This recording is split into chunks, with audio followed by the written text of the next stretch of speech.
As I walked in, I saw someone who looked familiar to me, and it was a student, a former student of mine, and I was so grateful that he knew I was connected to the forums on tolerance. So welcome, and it's good to see such a large and enthusiastic audience. And I wanted to begin by thanking Dr. Lori Carlson for her great work that she has done as my successor. So, Lori.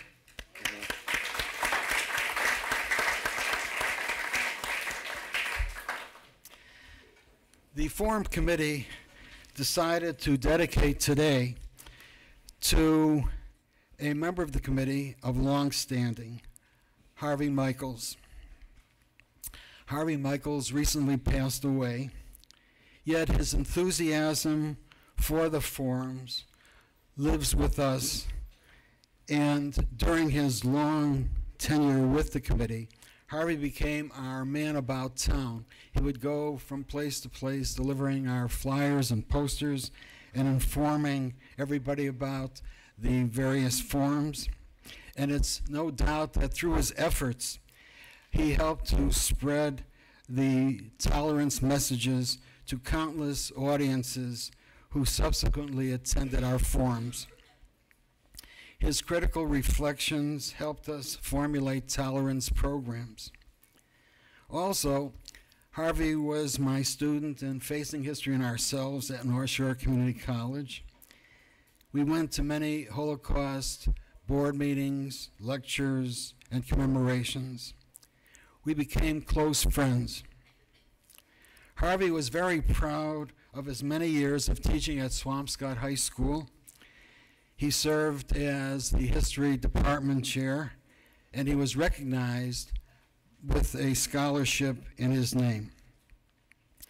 It's our honor to have in our audience the Michaels family, and we'll ask them to rise.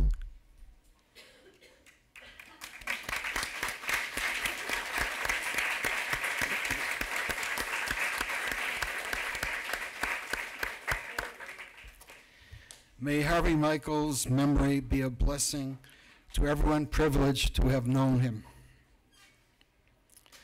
Now it's my distinct pleasure to call to the podium our dynamic president of North Shore Community College, Dr. Pat Gentile.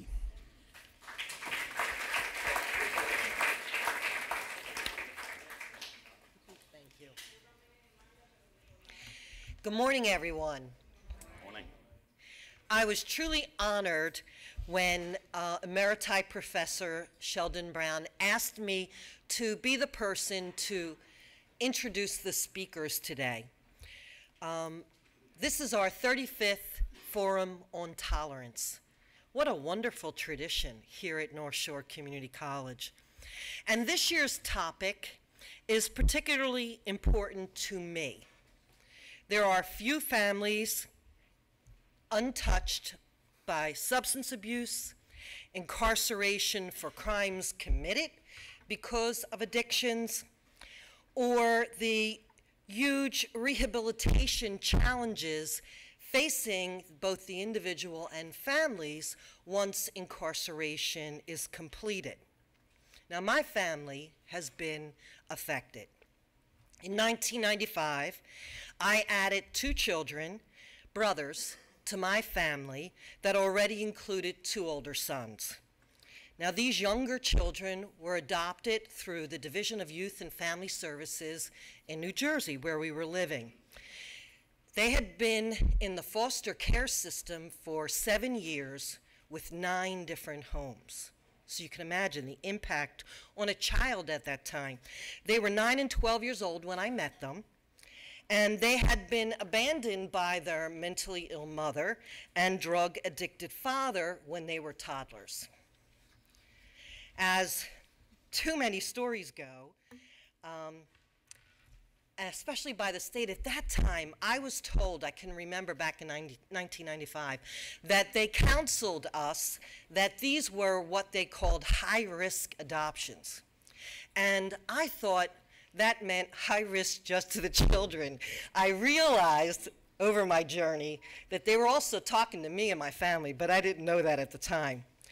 But regardless, even with that warning, we went ahead with the adoption, and I made a solemn promise that I've kept not to abandon these two children no matter what happened in the future. And what happened? Alcohol abuse at an early age, drug experimentation and addiction followed shortly after that with accelerating poor school performance. And then as teenagers, they were duly diagnosed, one with depression addiction and the other bipolar addiction. So fortunately, I had very good health care coverage, and we went from one mental health specialist to another, one inpatient intervention to another, to many outpatient clinics and interventions, and I quickly discovered, which I probably wouldn't have otherwise, that there are tremendous gaps and weaknesses in our behavioral health care system in this country. So these two kids found themselves both in the juvenile and adult criminal system, and we all discovered the punitive after effects of being convicted of any crime, especially a felony. High fines, loss of driver's licenses, exclusion from many job opportunities, and much more. So, of course, my children were not alone in this. As you know, our country has the highest criminal incarceration rate in the world. I witnessed overcrowded jails where one of my sons had to sleep on a mat on the floor for 2 months. I had to purchase and bring in my bipolar son's medication because the jail, this medication he had to take daily for his mood disorder, the jail would not purchase it, okay? So could you imagine if you don't have the resources to do that, what that means? In the county jail, my son was also charged a monthly fee, sort of like a hotel rate. So on the first day of the month, if that fee wasn't paid, then that was added onto your fines when you left, and you had to pay them back. And if I deposited any funds for him so that he might be able to buy a sweatshirt or have an extra treat, those fees were first taken out of the money before he was allowed to use the deposited funds. I have not accepted a collect phone call from jail because, and many of you probably don't know this, but the usage rates on those collect calls are what I would consider to be usury. For example, for a 3-minute call, it's $15. Okay? Now, you can imagine when you have children, you want to hear from them, you want to know if they're okay. But I quickly saw the escalation of cost because of that, and I can't imagine how anyone without means, and I mean significant means, could be able to hear from their children or their spouse or a family member and pay those kinds of prices. In fact, as I was driving in today, I was listening to NPR, and on NPR, I stayed in my car for a little bit when I got here because there was a story about the FAA looking at what is considered to be incarceration phone rates that are truly, I would call, outrageous, and what to do about it. Now, as my 2 younger sons became independent adults and then utilized the public defender, there were additional charges posted on their state accounts for that as well. So even if you're considered a low-income adult, there are still charges that get added onto your fees. Now, the oldest son, the one who was 12 when I adopted him, and who's now 31, has been sober and out of the criminal system for over 4 years. Thank you. That's his determination. That's really his work. And he's still paying off his fines and charges for his one conviction on a monthly basis, much like some of you will be paying off your student loans for years. So you can imagine, again, the impact on families who don't have much means. And you know, most of our middle and lower income families are affected by this, because quite frankly, the wealthy who really can hire the best defense really don't face the same kind of impact that many others face. So you can imagine the impact this has on what happens when they come out of jail, when they come out of prison. The odds are totally stacked against poor families to pick themselves up, to rehabilitate, and to lead a productive life after jail or prison. I have found personally that the criminal system is overcrowded by a lot, under-resourced, and so you see all these additional charges happening. Because again, with the phone calls, for example, the jail or the prison takes a piece of that as a usage charge as well. And it's certainly not a place for those with mental illness, with any kind of mental disorder, or those who are facing addictions. There is no rehabilitation, truly, in our systems at this time. So what I found is that we're simply warehousing people with problems that should be treated as health issues and should be treated consistently and as the chronic health conditions that they are.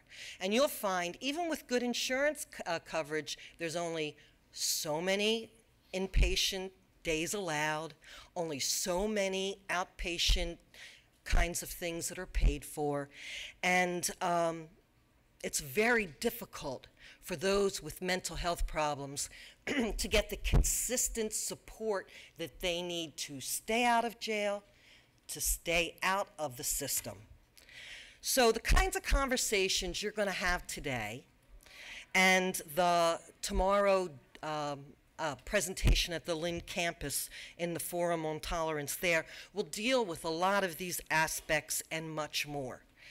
I'm not only glad that North Shore Community College is having this conversation today and tomorrow, but I applaud the Planning Committee for recognizing these important and very timely issues and setting up a civic dialogue for students, faculty, staff, and visitors to voice those stories and their concerns, but most importantly, to reflect on how to make things change for the better, for all of us.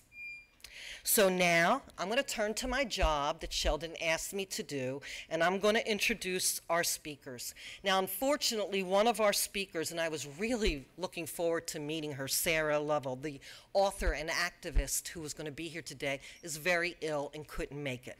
But I know that we're in very good hands with Stephen Chisholm, because he has a tremendous expertise, and I'll tell you a little bit about his background. As many of you know, he's an assistant professor and program coordinator for North Shore Community College's Drug and Alcohol Rehabilitation Program. Many of you know our program develops and supports students as they prepare for state certification as licensed alcohol and drug counselors and certified alcohol and drug counselors. He's also a senior visiting professor at the Salem State University Graduate School of Psychology, focusing on ethics and addiction-related coursework. Prior to coming to North Shore Community College, Professor Chisholm was the Director of Clinical Treatment Services at Leahy Health Behavioral Sciences Services, and has worked for nearly 2 decades as a clinical supervisor and counselor at CAB Health and Recovery Services in Danvers. So please welcome your speaker for today, Professor Chisholm. Thank you very much.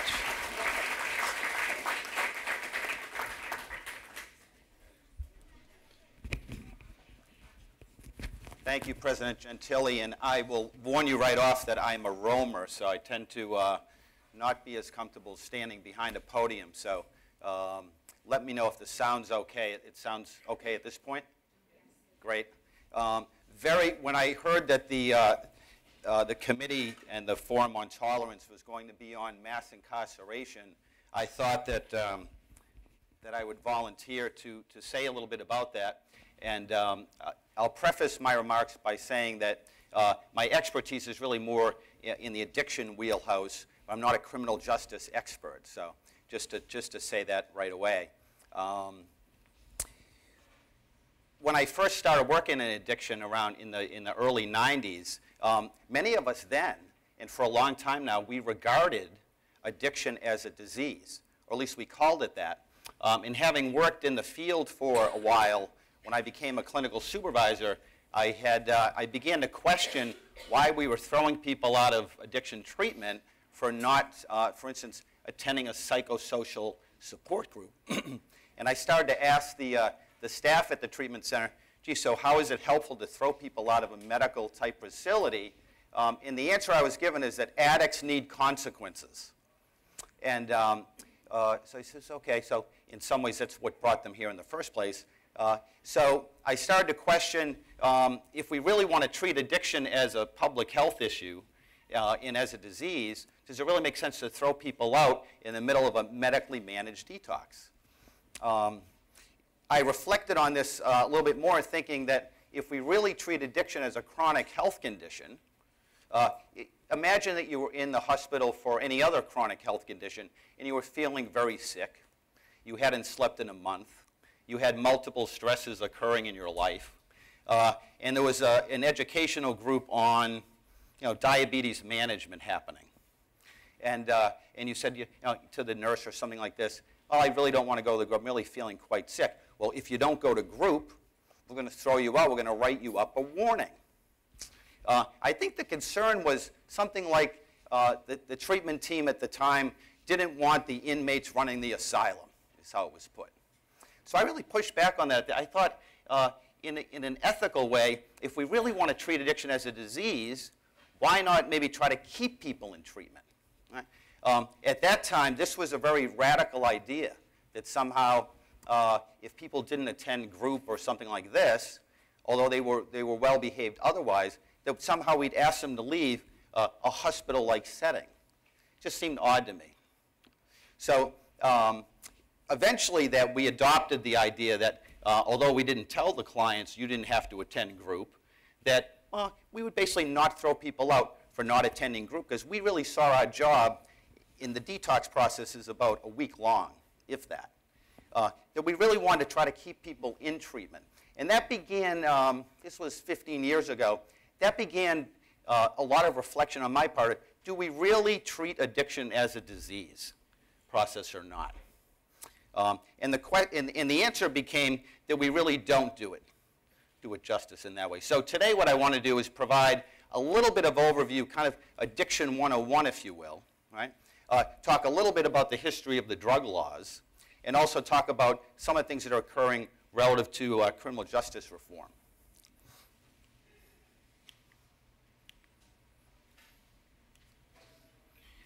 As a matter of fact, one of the challenges in understanding addiction, and I will always say this to my students, addiction is very complex.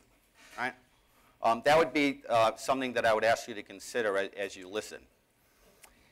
The other thing that's very complex is the criminal justice system and incarceration and crime rates.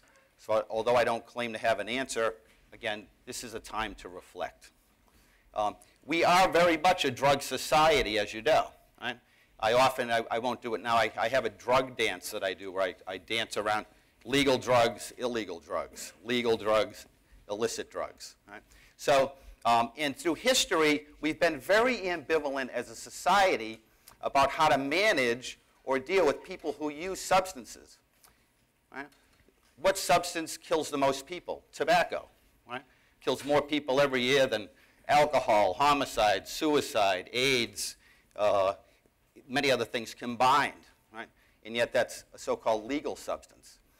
By far, alcohol and tobacco kill more people than all the other drugs combined, for sure. Right? So there's just to give a framework of what we know about how often and how prevalent substance use rates are in society here. After Prohibition, and around 1935, Alcoholics Anonymous was formed. And around 1956, or between 1956 and 1966, the American Medical Association basically rubber-stamped alcoholism as a disease, stating that this process was one that was chronic, progressive, and incurable. That's many moons ago now, yeah? So we've had this idea that addiction's an illness-like process or a disease, a chronic health condition for many, many decades now. Again, the question is, do we treat it as such? Right? The disease concept is being championed by lots of different forces. So whether it's the National Institute on Drug Abuse or the National Institute of Alcoholism and Alcohol Abuse, they all have very similar definitions. And you'll note that the National Institute on Drug Abuse states that addiction's a chronic relapsing brain disease, fairly powerful language, characterized by compulsive drug seeking despite negative consequences. What we know from science is that when one uses drugs over time, it literally changes the structures in the brain. Right? Anything that, in fact, feels good, right, interacts with the brain's complex, the brain's reward pathway. Right? And when something feels good, the brain tends to signal, do that again, that's related to survival. Right? Albeit not in those exact words. So things like food. Right? The best analogy I could give to understand addiction is that of food. When the system senses hunger, what do? Eat. Well, and how do you eat? Well, you start moving toward your refrigerator or cooler or something like this, and you're going and you're foraging for food. Right? And as you're headed to the refrigerator, your dopamine levels and other chemicals in the brain are already reacting and changing in brain in anticipation of reward. So the dopaminergic system in the brain is already kind of firing, right? And once you eat the food, the system's satiated, yeah? So, okay, you're good for another period of time, right? Drug use over time, the brain doesn't distinguish between the reward of food or sex or drug, right? It tends to have this idea, again, very ancient part of the brain, do it again, right? This seems good.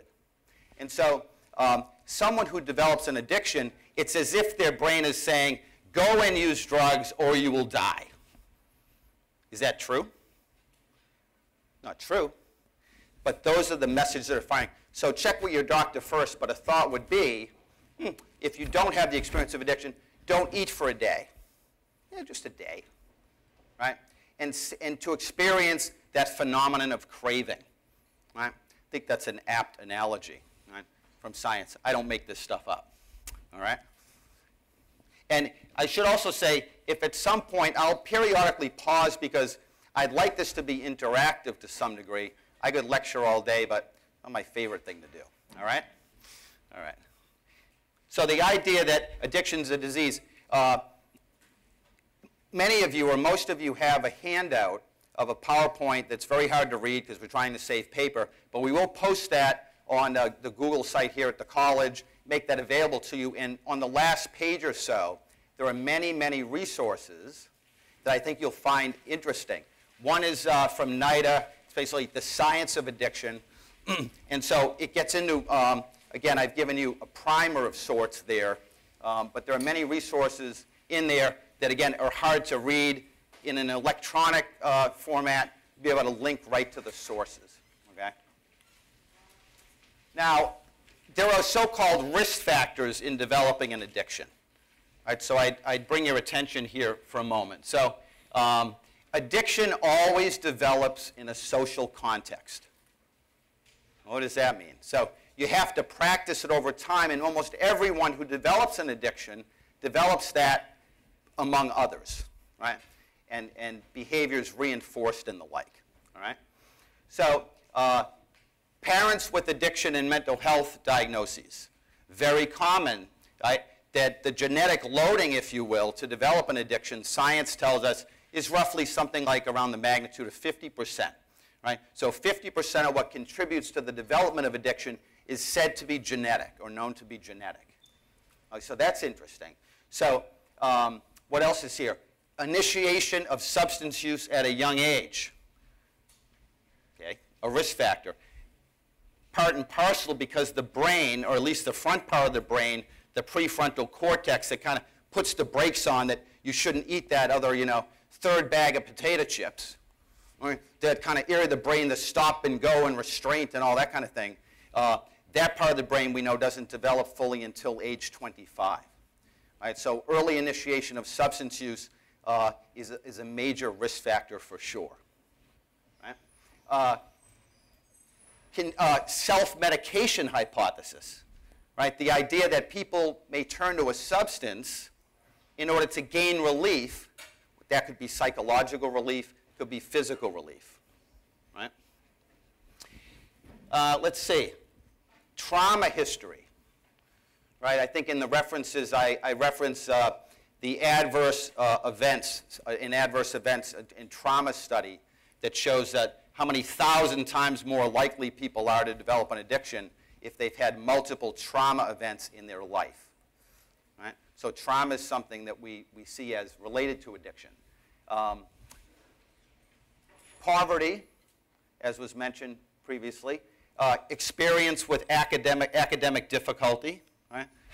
Low confidence. Right? These are all major risk factors for developing an addiction. How many of those do you think are by choice? That someone chooses those things? How many people choose to be born into a family of poverty? How many people choose to have lots of academic difficulty? How many people choose to have a parent who has a mental health disorder? Right? What do you think?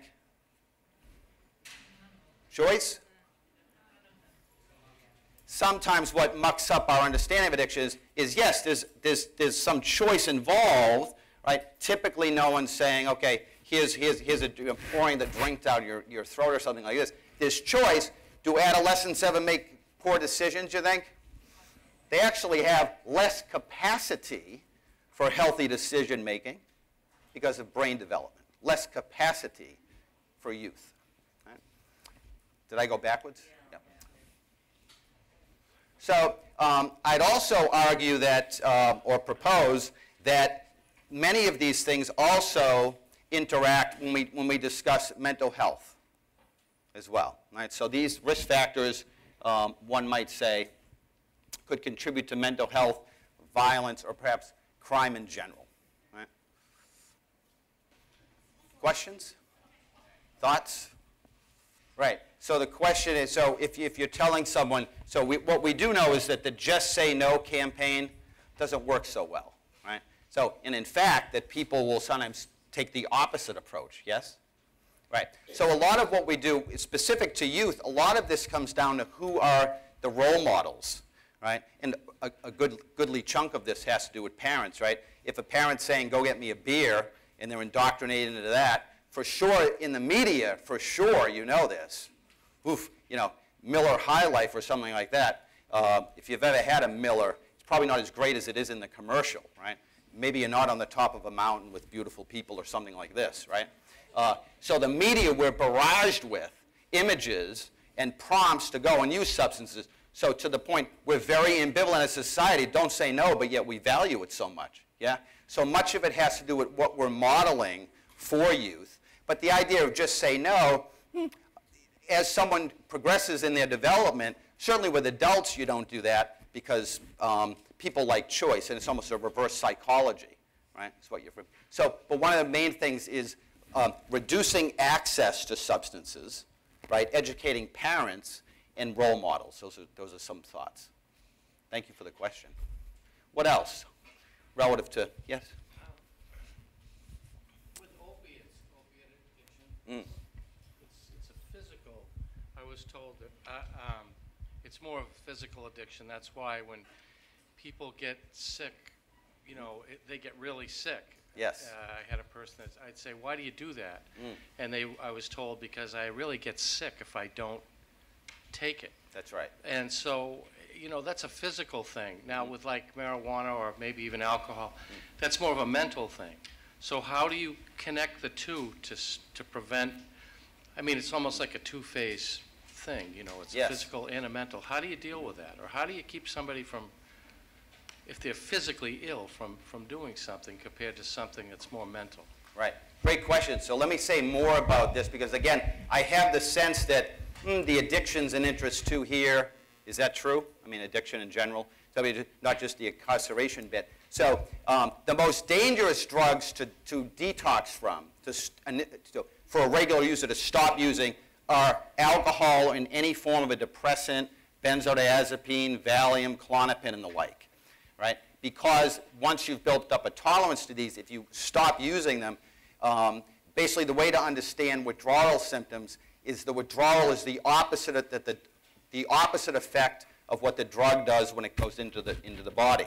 Right? So if you're using so when you stop using a depressant drug, your central nervous system, those functions go up. Basically, you can have a seizure and die. Right? So the most dangerous substances always, always, always should refer someone for medical help for any form of a depressant drug. Now, opiate drugs, also painful, but won't kill you, but you feel like you want to die. And what's happening with all drugs of misuse, right? All drugs of misuse, the brain has this, wants to maintain homeostasis, right? So these chemical levels in the brain, okay, so when you're putting in, when the brain's releasing more dopamine, the brain downregulates that, right? So the person, in fact, may continue to use substances to feel normal, right? To your point about detox, the first step is that physical detox where you're giving someone a smaller amount of the same substance to wean their body down, right, safely. But that only takes 5 to 7 days, typically. The research shows that if you just go to detox alone and you don't do any other aftercare, right, beyond that, the results are as good as if you never went to detox at all. So I think to your point, it's a process for sure.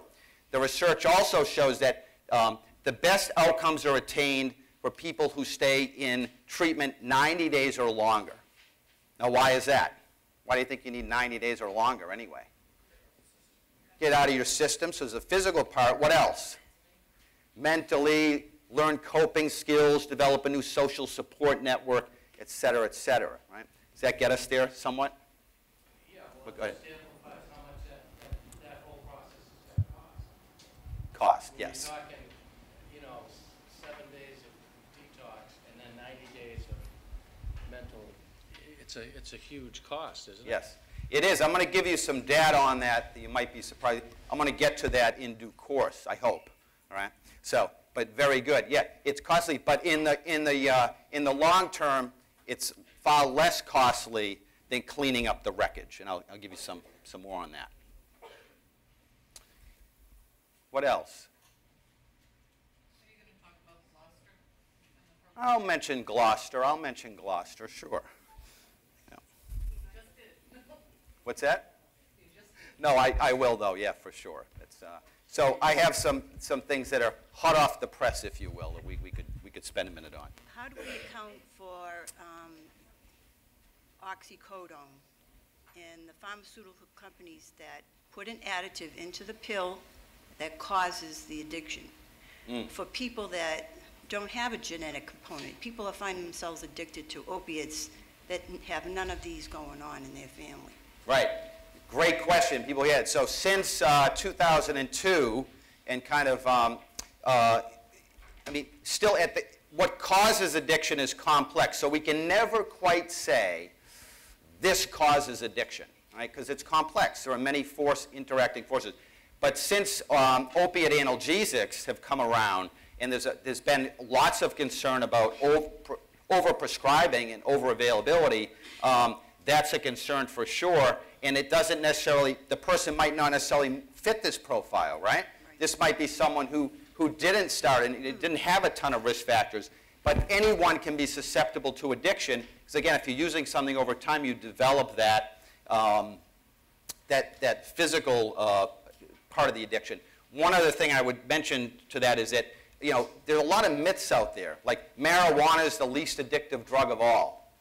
Well, someone who says that doesn't understand addiction.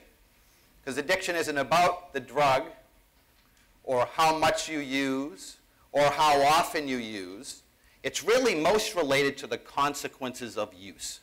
Right? So people who think, well, marijuana doesn't have any addictive properties, absolutely wrong, right? There are plenty of, because addiction, the more powerful aspect of addiction is the psychological aspect, right? And in fact, some people do report withdrawal symptoms. If I had to name the least addictive drug of all, it would be probably LSD or a hallucinogenic drug. And the reason for that is the drugs that are really most addictive, if you will, are drugs that you smoke, not even use intravenously. Because when you use a drug, it has to cross the blood-brain barrier to give you that kind of dopaminergic surge, and the brain associates the behavior with the drug. So the reason why tobacco, for instance, crack cocaine are so addictive is because the route of administration or how we use them. A drug that you use where the effect takes some time, right, the brain doesn't have that strong association. Also, if anyone ever had an experience with an hallucinogenic drug, it could be pretty intense. Right? So people tend to misuse hallucinogenics less. So, I mean, maybe that's the least addictive drug of all. Right? The other question that people sometimes wonder about, what about gateway drugs? What do you think the gateway drug is in our society? Marijuana. Cigarettes?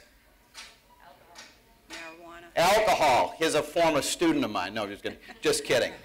So what's the gateway drug? Of course it's alcohol, whatever drug you use first. But I'll have to do the drug dance. Legal drugs, illegal drugs, legal drugs. We get very confused, yeah? So the gateway drug's alcohol, folks, right? Doesn't get as much media attention in that way. Enough there for now. So addiction's complex. If some of the things that are so important that we know, delaying substance use. If a person does not use substances through age 25, it's highly, highly, highly unlikely that they'll develop an addiction at all through the course of their life. There are exceptions, though, for sure. Right? But in the grand scheme of things, very clearly, most people don't develop an addiction after 25. Most. Well, I know some of the most. Right? Very statistically significant. Right? Now, something you see a lot is the idea that only 1 in 10 people who struggle with addiction seek help. Well, why the heck is that? Right? And what is it? Denial's an aspect for sure. People don't want to admit or take in the full force that they have a problem. And our society, to some extent, I think it's clear, has stigmatized addiction. Right? People may not know where to turn for help. Right? They may not know. They may think, I don't have insurance, so I can't get help. It's not true, at least not in Massachusetts. Right? We're very treatment rich compared to the rest of the country, as it turns out. Doesn't mean when you call that detox that there'll be an instant bed available. Because we all have a lack of resources. That's true, too. Right? But what we think is, again, statistics are a funny thing. So I've rounded some numbers. We give our best guess looking at the data, but we think roughly 1 in 5 people will struggle with addiction over the course of their lifetime. Right? So let's shift a little bit to drug use in the early, I'm thinking about the, couple minute break. Yes, okay, good. Now, I'm cognizant, and Laurie's cognizant, that some of you need to leave for another class. Is that true? How many of you? Good chunk. Okay. So in about 5 minutes, we'll kind of pause here, if we may. But lest I forget, there's a form up here that I would mention at the end of the day here. But this is a form that talks about something very practical for people who've been incarcerated or maybe have past legal charges. It kind of gives you some frequently asked questions about several years back Corey reform, right? So that you can now seal your record, right? So I've actually included some Corey information, and actually the form that for free, it's very quick and easy. You fax in to the court for free, and they seal your record if you meet the criteria. Very practical matter, given that I've worked with countless people who struggle with addiction who worry about 2 things when they're going out seeking employment. 2 major things. One is gaps in employment. How do I explain that? And the other thing is legal charges, right? We've kind of Massachusetts law changed a few years ago where an employee needs to be offered the position, right, before they run a Corey check, right? So it's kind of the banning the box kind of a deal, right? So a lot of times people get very anxious who either have an addiction or have been in jail because well, when they ask me about my criminal background, how am I going to deal with that? I've done research on that and trained many clients in that. You basically, what you do is you present yourself in the best possible light, talk about how that's behind you, then talk about your strengths, right? But sometimes people need much coaching in that regard, yeah? So I do want to say that that Corey form is available for you, all right? I'm thinking that given we only have a couple minutes and we'll pause, what else relative to kind of Addiction 101, this could be days and days that we discuss this, I know this. But what else might you have floating in your brains? Yes? Why is the incarceration system so poor? So poor meaning? Lack of resources, consuming everyone's financial, just consuming all the money of the people who are trying to get help. Like, why is it so poor? Why do we treat our inmates like they're useless while in other countries they'll treat their inmates like they're actual people and they'll re-educate them and allow them to go back into the system better than them when they went in? It's a very good question, and one actually has to wonder what's the intent, right? One of the things I'm going to show you a couple of film clips from in the second half of the session is a film called The House I Live In. Has anyone seen that? It's a couple of years old by a director, Eugene Jarecki, and it's actually the first time, when I saw the film, I got really angry about kind of some of those things that in your question. So I don't know. I mean, I have ideas, but, you know, geez, why do we keep investing money in cleaning up the wreckage instead of dealing with the root problem, right? Why is that? Why do we continue to do that? Why don't we put the resources into education and prevention when we're pretty sure that could work better versus cleaning up the wreckage? Maybe the intent is not to, maybe it's a challenge, right? Oh, someone said for-profit. Is greed an issue or something? I don't know. I don't know. Yeah?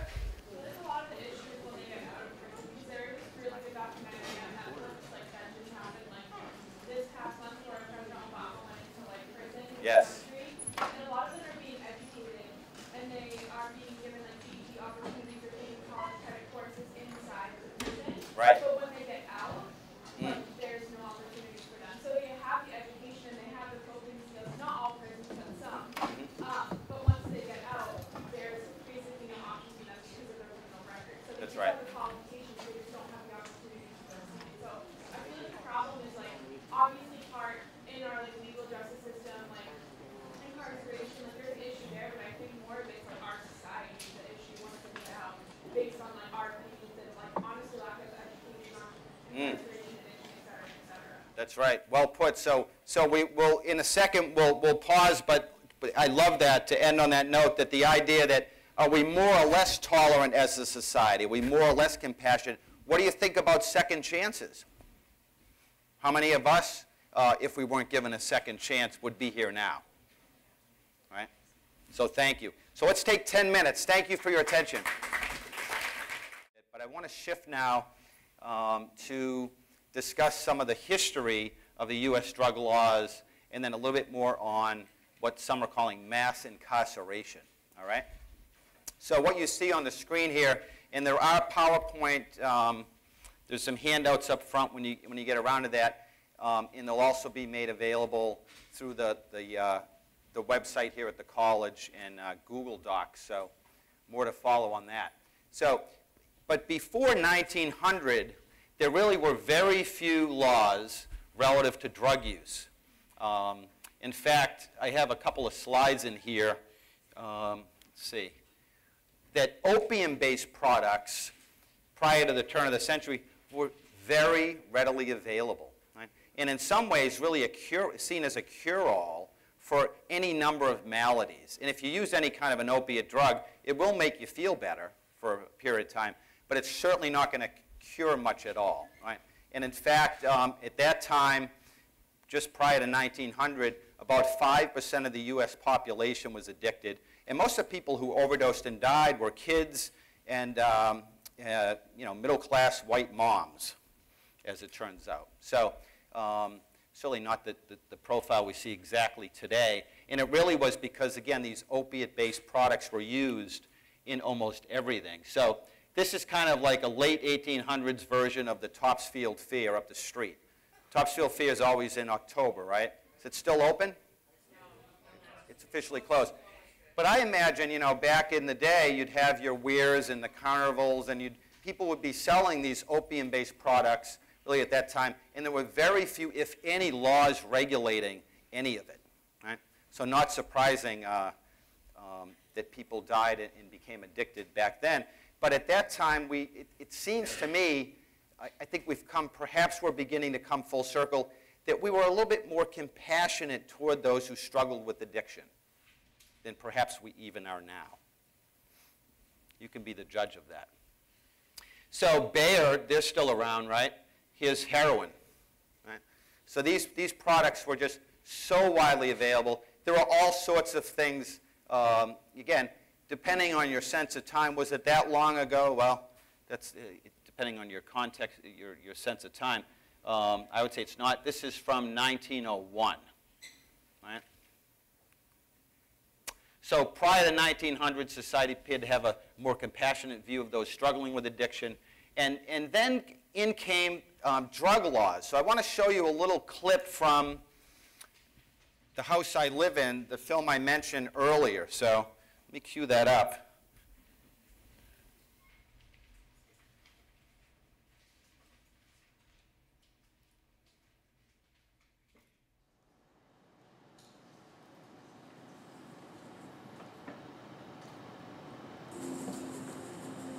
U.S. customs officers and police are having another drive to round up dope smugglers. Here's millions of dollars worth of deadly heroin, enough, they say, to kill 6 million people. Looking to find out more about the longer history of drugs in America, I found an unlikely source in Lincoln historian Richard Miller. His research put drug laws in a fascinating historical context. Historically, anti-drug laws have always been associated with race. In the 1800s, certain kinds of drugs that are illicit today were common in this country. Cocaine was widely used, heroin. People using drugs was something that was just ordinarily accepted. Opium, for example, was used by middle-aged, successful whites, often housewives in the South. If people were addicted or abusing drugs, they were viewed sympathetically as people who had to be helped. It was seen as a public health issue rather than a crime issue. Well, one of the first changes was on the West Coast when smoking opium was made a criminal offense. Now, why would opium smoking be illegal in California but not in Mississippi? What was going on in California that was a concern about smoking opium? Well, as it turns out, it had nothing to do with opium itself. The concern was with the people associated with smoking opium, and that was the Chinese, who had come to this country, and many of whom were in California, working hard, working for very little pay, and becoming part of the American success story. But their success was taking jobs away from white workers. So politicians got together and decided they got to find something about the Chinese for which they can be criminalized to get them out of the way. Now, of course, you can't throw people in jail simply because they're Chinese, but you can throw them in jail because they smoke opium. In the same way, we saw things going on with cocaine. Again, it was middle-aged, successful people in this country, business executives, physicians, housewives, all perfectly legal. But then around the turn of the century, cocaine began being associated with blacks. They could withstand police bullets, it was thought.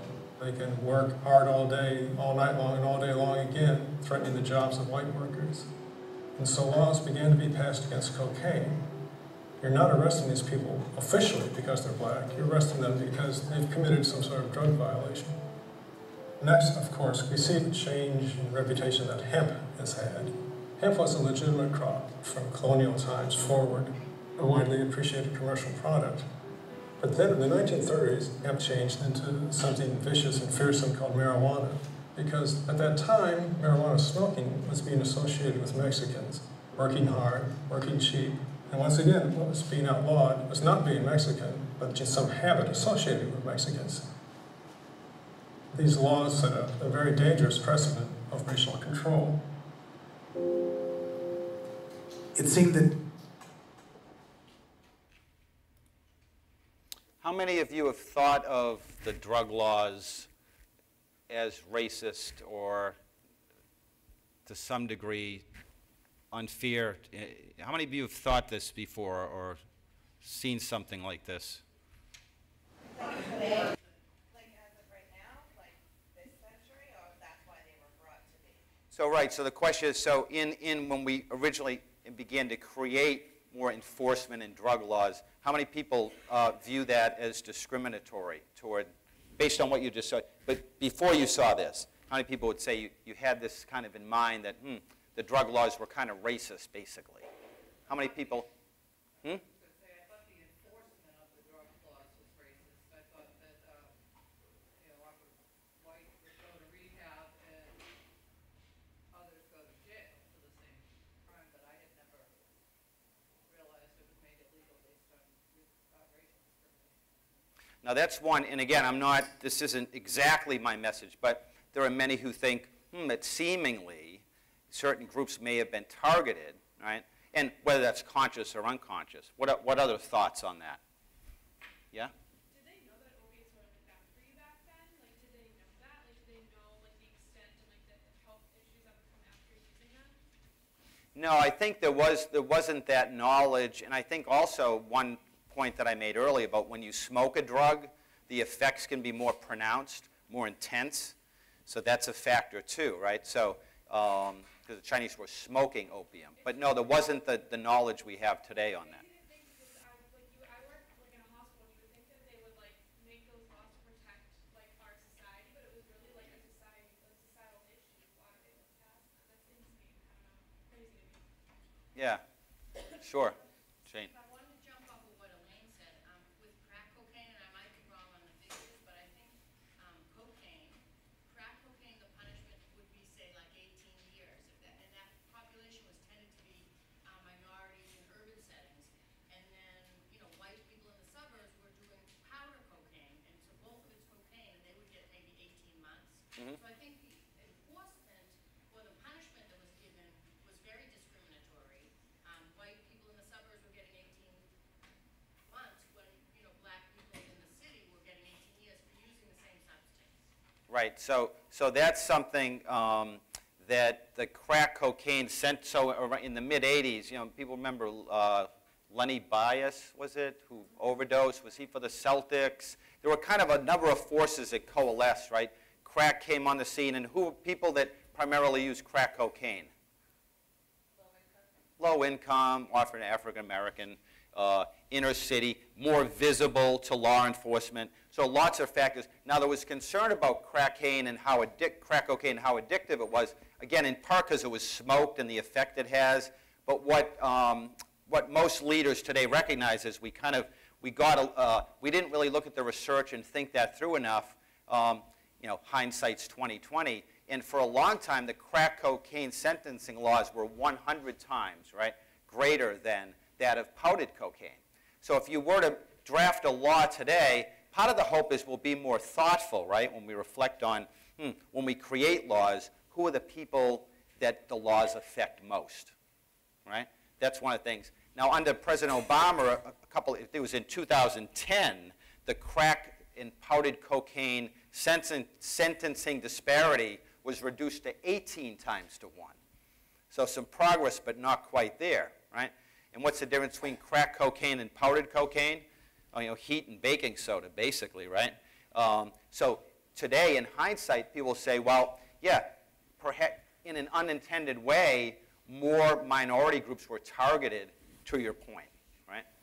I just want to add personally, and maybe you too, because I think we're the same generation, there were a lot of white college students or white professionals who were just snorting the powder cocaine. That's right. And it was, professional, so people weren't going after them. Right, so there's the class issue. And today, although we talk about some of the drug laws as being perhaps racist or not thought through very well, today most economists or theorists or people kind of weighing in this, or many people, are looking at more as class-based, right? So, you know, to purchase powdered cocaine is much more expensive than purchase a rock of crack cocaine, right? So economics is an issue for sure, right? What else? Yeah. One of the things I thought was interesting about the clip is it kept referring to these people are working hard. So maybe they needed an escape. They were working hard. They were being exploited. So one would think that they would perhaps be looking for some relief from the exploitation. Right. And then today you have unemployment, which I think would also be another venue where you see increase in drug use. Many forces. But to your points more specifically, one of the reasons why people may, what type of drugs do college students sometimes use? For why? For performance, right? So whether you're a college student or into sports or having to work 16-hour day, sometimes stimulants are favored, right? For that very reason. It's very good. All right, let's move on a bit.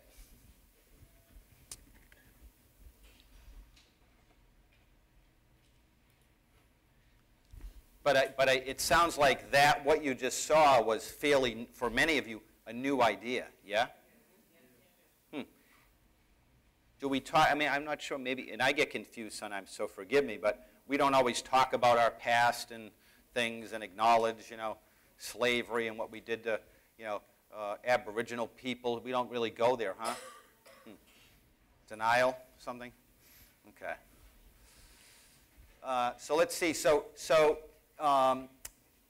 many people, you know, whether it's, you know I saw something, Bill Clinton was saying, yeah, we got it wrong. And there were plenty of politicians, and not that sometimes there's smoke and mirrors there, so you don't quite know what to make of it.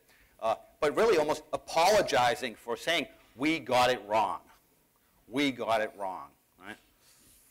So drug policy reform is something that's very much in the news, obviously relevant to why we're here today. So let's talk about that a bit. And the interesting thing here is that whether we talk about whether addiction's a disease or not, or whether there needs to be criminal justice reform, on both sides of the aisle, there's actually some agreement, right? It should be more of a bipartisan issue. It's very, very cool. So we kind of got this already, that the drug laws, opium, more aimed at immigrant Chinese. Marijuana laws were next to follow. And again, it's kind of interesting timing, isn't it, that more Mexicans and Spaniards kind of coming on the scene using marijuana. And if you read some of the testimony from back then in the debates in Senate, it would be very interesting. Some very outlandish things are said. I'll call it propaganda. Right?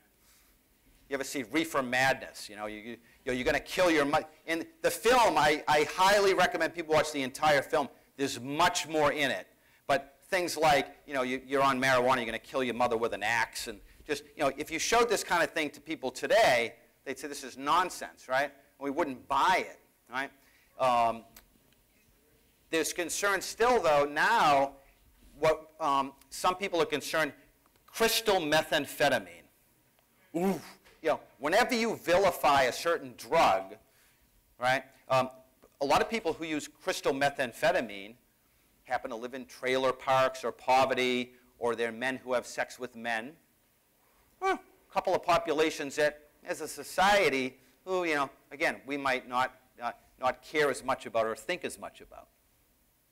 Right? So whenever you see this idea come on the scene where one drug is really bad and addictive, and, you know, ooh, we need to respond to that, it becomes all in the media. It's in your face all the time, like 9/11, right? Really there.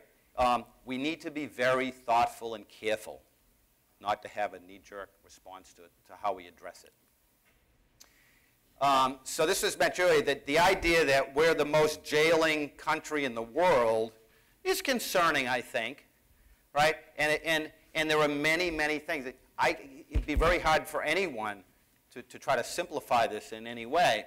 what's very interesting, this war on drugs, just from a point of view of language, how do you wage war on an inanimate object anyway? Right? Call me crazy or call it semantics, but a war on drugs, it's an oxymoron, right? It doesn't make any sense at all. But yet we've adopted this idea. Now, Richard Nixon first, I think, technically coined the term, but it was really further advanced in the early and mid-'80s. And it was really the idea that getting tough on crime, right? And zero-tolerance policies and 3 strikes or you're out. And if you're using drugs or you're dealing drugs, it's akin to murder. And we need to kind of, basically clean up our streets. And these people shouldn't have any rights. And a lot of those types of messages were really propagated, right?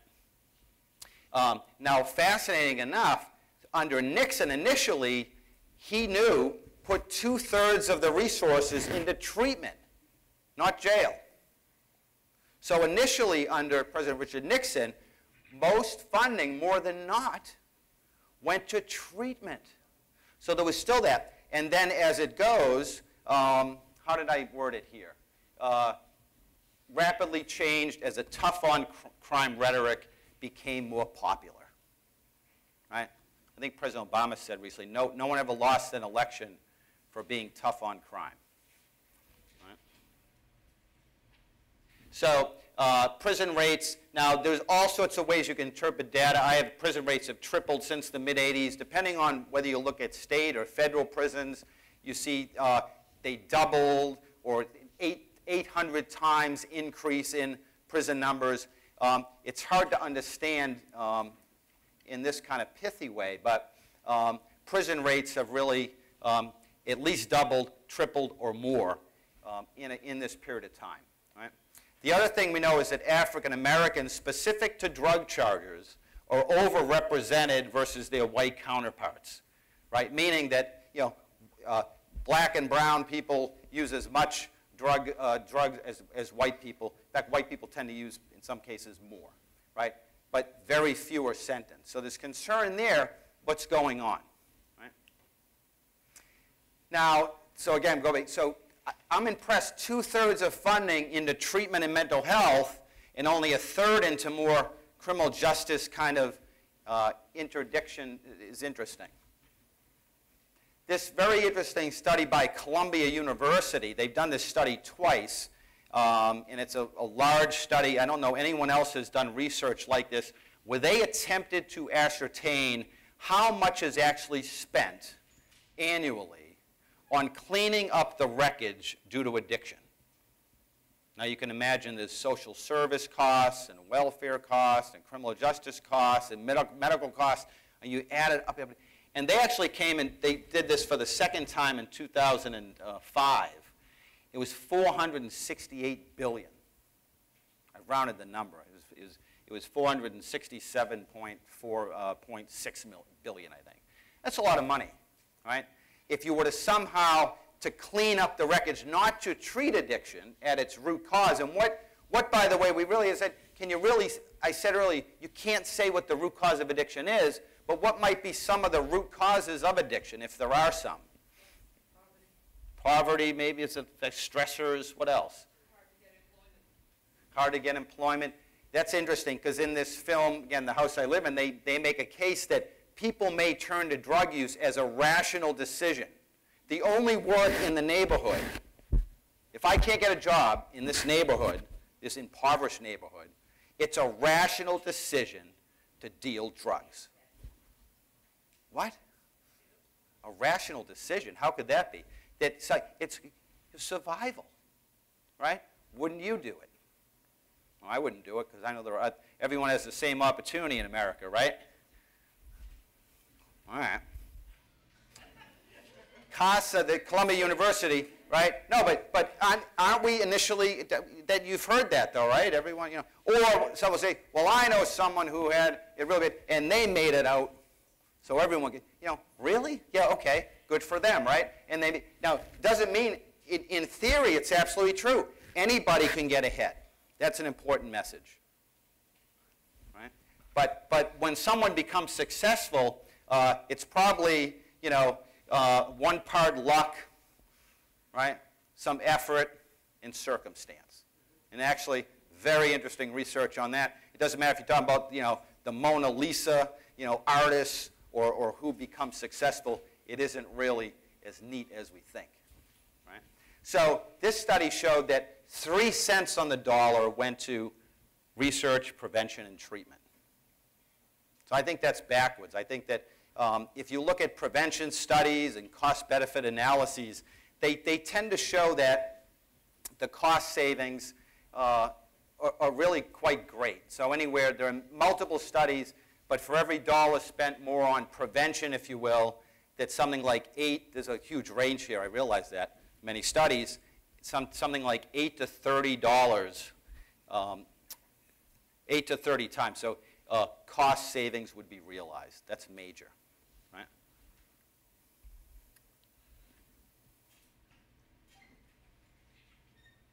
So I'd encourage you to look at that in more depth, right? And that's just a slide of the growth in state and federal prisons this goes back 1925 to 1913. There is some good news, however. You can see it's dropping as of 2013, right? So, I mean, there's hope. I want to get to that, in fact, all right? Now, some of the factors that what we think contributed to the growth of the prison population, 1980-ish to present, would be mandatory minimum sentences, right? So that's a 3 strikes and you're out type of thing, right? And there are people serving life in prison for having, smaller amounts of, say, crystal methamphetamine or any number of substances. 3 strikes, right? Felony, mandatory minimum sentence, and in some cases, people could do life in prison. I think that doesn't seem as, does the punishment fit the crime? I don't think so. I don't think doing life in prison makes all the sense in the world, right? Now, it's not just about this war on drugs, though, right? So there was a 2-fold increase, in the amount of felony charges pursued by prosecuting district attorneys. So somehow, and we don't quite understand this completely, but in this time that a lot of district attorneys, whether for, reputation's sake or different, kind of trying to gain favor in political light, there were just many, many more felony charges that were pursued by DAs, bottom line. Yeah? And I'd like to make a point about that. Now, Yeah. having sat in the courtroom, I had the ideal perspective of justice in a courtroom, And then as I sat in the courtroom, what I learned is let's make a deal. That's the show. And we're going to charge you with these 7 things. And go see the prosecutor and make a deal. And so the defendant, not represented most of the time by their own attorney, goes and talks to the prosecutor, and the prosecutor says, we'll throw out these 4 if you plead to these. And this is an efficient way to get people through the system. So I really think part of that is the let's make a deal mentality that's in courts today. Because no one really has the resources to say, I didn't do it, I don't want to, I don't think this is fair, and I'm going to hire a lawyer to help me. And only because I know how much the lawyers cost now, I can really understand why this is happening. Because of the mechanics of a courtroom that are less concerned about justice than get the cases through and plead down your case to something you can live with. And that's what's happening. And then once you've got the one, the next time you're in court, it's even worse. Plea bargaining, too, yeah, it's for just sure. everywhere. I've never seen, I was too idealistic. I hear you. Steve, I know other folks want to jump in. I just want to say it also impacts immigrants in a way which you indicated in plea bargaining. If someone pleads guilty to a felony or is charged with a felony, that's a deportable offense. Yes. So if we're having an issue with immigrants, one of the ways to address that issue, and I think you're pointing out in some of your previous things, was if the system is shuttling people through a system and giving them a felony conviction, then they're going to be deported. That's right. That's right. Thank you. Yes. I have a quick question and comment that mixed together.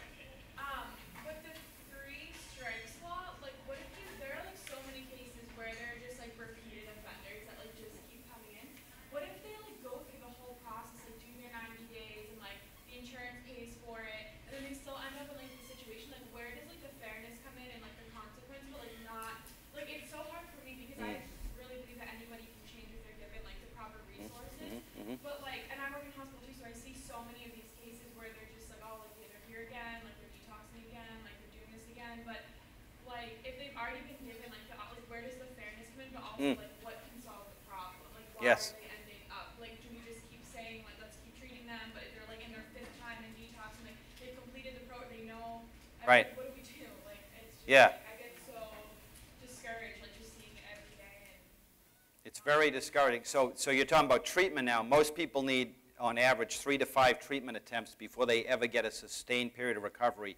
Now, you may be talking about more than 3 or 5 even, even right? with the law, like if they're in court, like if this is their 3rd time, if they completed the program, like this is their 3rd time, and they're still not like making a change, like Yes. where does the fairness come in? Like don't they kind of need, like justice kind of needs to be served? I'm not saying that give them a life sentence, but like isn't there like some sort of Yeah, maybe. to what? Sure. Yeah, and I'm not arguing for one. I'm trying to be careful as I am. You know, I'm not arguing for one over the other, that people don't need to have different consequences and things like this. So, but you're talking about incarceration or treatment? I'm not sure. Like I guess Or both, both. just where do you find the balance? Because it's like there's no balance in our justice system or our Yes. payment system, but like where is the balance where like you Right. you don't know what's ever Again, I want to give some hope in a minute. I hope how much, I don't have a watch on me. What, a time check. How much time do we have? We have 20 minutes. We'll get there. So I want to give some hope because I think you're absolutely right. How do you find that middle ground, that balance? It's, in a way, that's a $1 million question, right? For sure. Yes. All right. Do you feel as though we're moving towards that though? Because I feel like there's so much like press on like breaking the stigma and doing all this stuff, and like people are and parents are finally on board, and like people, Yes. you know, that'll never be my kid, it's their kid. You Well, know, right. that was, you know, it will never be my kid, or it's their grandkid. Right. You know, and then they're on board now. They're finally on board after all these years. So I think like it's affecting, it affects everybody. Yes. It affects a friend or a family member or something like that, where everybody's now working together finally, healthcare systems, everyone, to Sure. like, kind of break that stigma and like help, like pouring laws and all that Yes. stuff that's happening. It's happening, but change happens slow, and there's been this huge, you know, I mean, there's a lot of force. So all that's true, right? And are there people that still won't get it? Sure. You know this. Yeah. So twofold increase in felony charges, there was a rising crime rate between the mid-'70s and early '90s that, again, I look at what people who are more expert than I know, and they don't really know why. So if anyone has an answer, I'd be curious, right? More efficient policing. Right? Some people call it the low-hanging fruit. If you go around, you have more surveillance and policing, and people are very visible in doing criminal activity, and you have more jails to fill, just to name several factors. You kind of, right? The prisons can get filled up. So, again, I'm not trying to oversimplify this. There are many, many forces here. Now, note where drug-related charges can account for up to 50% of those in federal prisons, less than 20% of state prisoners are incarcerated on drug charges. So it's not just the war on drugs, yeah? Yeah, but a lot of the state prison is a lot of their crimes Yes. are because they're trying to get money for drugs or trying to, Yes. you know, so. Right. So the other way, so another statistic is that up to 80% of people who are incarcerated, period, had some drug involvement at the time of their crime. Very good, right? So yeah, but I want to be fair to, you know, looking at this from almost both sides. Because I think one of the things that's very important in understanding an issue is to see both sides of it, yeah? So if I can't make an argument for and against, right? But I'm with you completely, right? So there's a relationship between this for sure. All right? Let's see. So there's lots of advocacy occurring to kind of basically eliminate mandatory minimums. And there are advantages and disadvantages, as I've just said, to any way we want to kind of go here. But really allowing judges' discretion to sentence, still keeping public safety in mind. Right? So there's lots of energy there. Right? Increasing rehabilitative, work release, reentry programs to better prepare those leaving incarceration for civic life. Many, many, many issues. I was having a conversation with someone at the break. You know, someone's coming out of prison. You know, their license should be good. Their license is no good anymore either. I mean, can you vote? Can you get housing? Can you go back and live in a family? There's so many issues. So do we want people to fail? Now, recidivism rates of 50% or greater, I think that one of the things I would pose, we really need to get better informed and insist on more information and transparency for where our tax dollars are going, bottom line. Right? It's a kind of a no-brainer, but. We mentioned the federal sentencing for crack cocaine already. 2012, Massachusetts has made some changes, increasing some reentry options and so forth. I think there is a gradual decrease in basically stigmatizing addiction and mental health. We talked about that in the first hour, right? And an increased public recognition of the connection between poverty, trauma, mental health, drug use, education, and violent crime, to name several, right? To your point, Miss, yeah. So for sure. Right, now, October 1st, a couple weeks ago, the Sentencing Reform and Corrections Act was introduced to Congress. Again, so there's lots of energy now, and I would encourage people to kind of, again, I've given you some resources to look further in, but if you want to get involved, it's quite easy to, right? And it's really great, you know, when you contact a local representative or whomever, right? Isn't it great when you get a letter back? I mean, sometimes it's auto-generated. But, yeah, our voice matters, right? So getting involved is important. So there's lots to look at there. Lukewarm off the press. So someone mentioned Gloucester. This is very, very radical, isn't it? When you think about a chief of police saying, we're not going to look at addiction in heroin use or something as a criminal issue. We want to see it as a public health issue. That's resonating with much of what we've how we frame things today for you, right? Very interesting, right? Very interesting indeed. So some other towns and cities are following suit, right? But that's radical, isn't it? Very radical. So now Michael Botticelli, there's someone else, the drug czar of the White House. Just so you know, Michael Botticelli was he was the director of the Massachusetts Bureau of Substance Abuse Services here till a few years ago. He went to the White House. So we know Michael pretty well. He's stirring the pot. Here's an example, right? Someone mentioned, why should prisoners be deprived of medication for mental health, right? Well, what about addiction, right? Because for decades, right, not just in incarcerated folks, but people in drug courts and the like, or court-mandated clients to treatment, were told they couldn't be on medication for addiction. Right? There's something called evidence-based practice. What we know works better than something else. And methadone, people know what methadone is, very controversial, is an evidence-based practice that saves lives and treats, again, the brain part, that chemical imbalance, right, like an antidepressant would, for a heroin addict, right? Suboxone and Vivitrol and other medications. So for years, you can't be on your medication in jail. Again, I think that's a human rights issue. I'm frankly surprised. If I was more interested in law, I'd probably or pursued that as a career.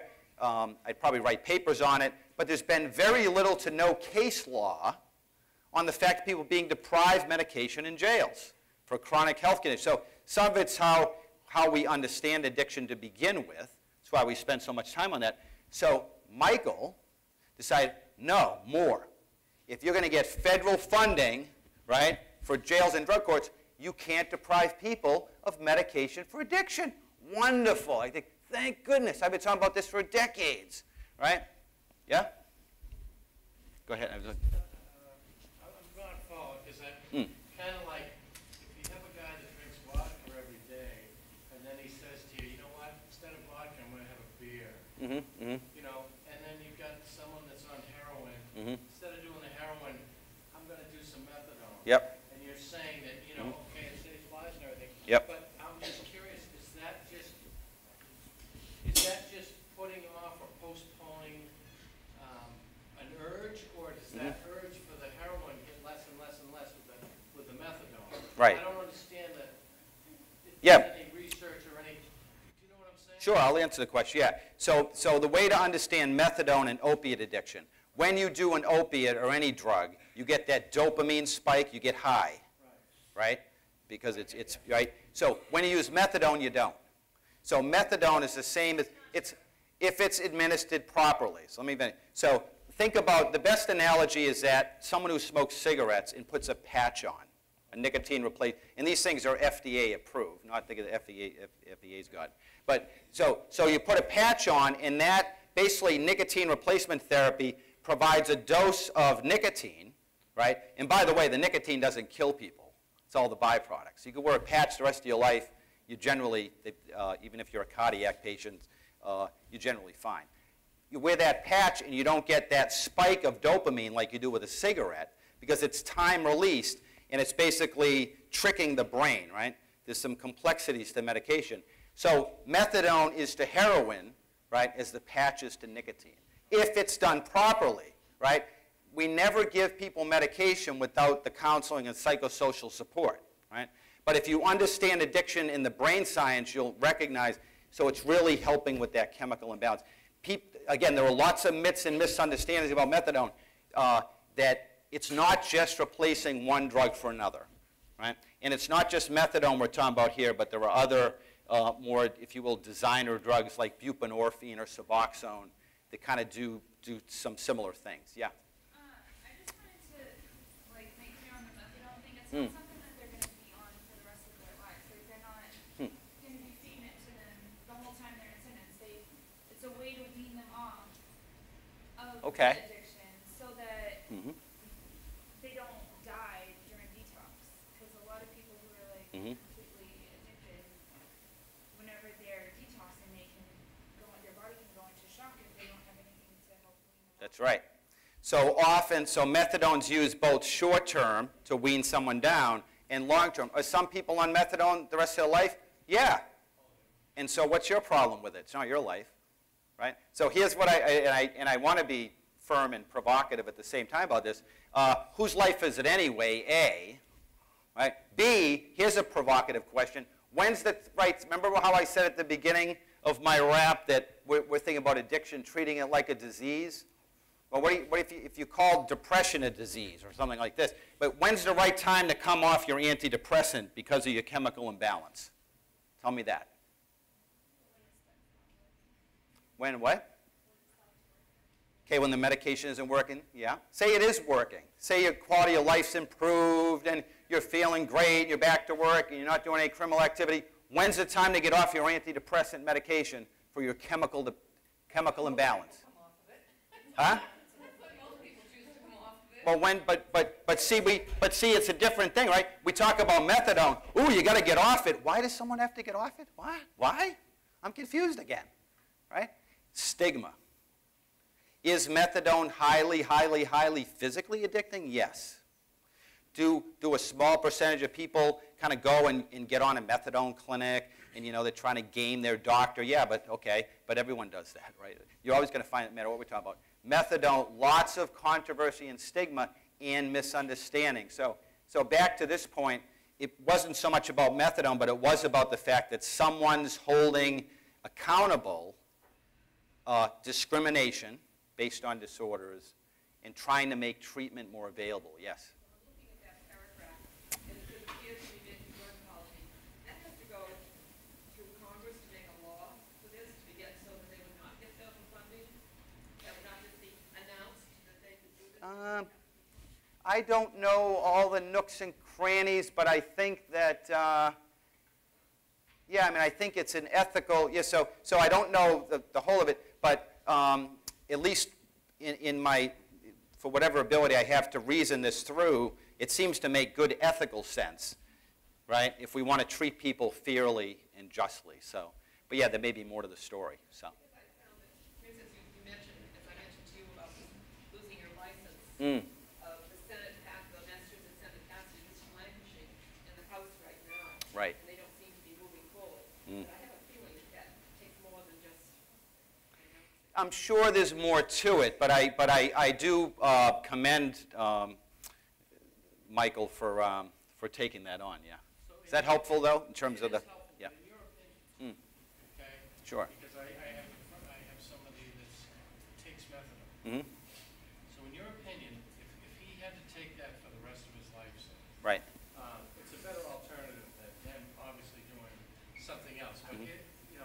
here's what I've been thinking, because I'm being educated today. Mm-hmm. I'm thinking that he's taking that methadone and he's taking it for a certain amount of time, and then eventually, that's how I've always thought. that That's okay. eventually He'll be done and but now I'm thinking maybe that's not true. Maybe. It's always individual. It's up to what the person wants. But let me just say this as briefly as I can. People don't want to get on methadone to begin with. Why don't they want to get on methadone? Well, there's all that stigma. Okay. Plus, you got to go to the clinic every morning, get your dose between 6. I mean, you got to jump through all these. There are disadvantages to being in treatment. Yes. Disadvantages to being in treatment. That's true. So you go there, you get your dose, you get out of Dodge, right? But we have to look at both sides. That's what I'm arguing, right? And the people people are desperate for help. All methadone does is decrease cravings. Imagine that you're so stressed to the max and you're trying to manage your cravings, and then you go to a counseling session on coping skills, right? It's stress physiology 101. You're not going to be as receptive to learning. So yes, the bottom line is most people eventually get off methadone. They want to get off methadone. But what the research shows is a minimum of 2 years, because that's how long it takes to develop all those psychosocial supports, right? Statistics of getting off methadone after 2 years who actually make it without a relapse? Off the top of my head, no.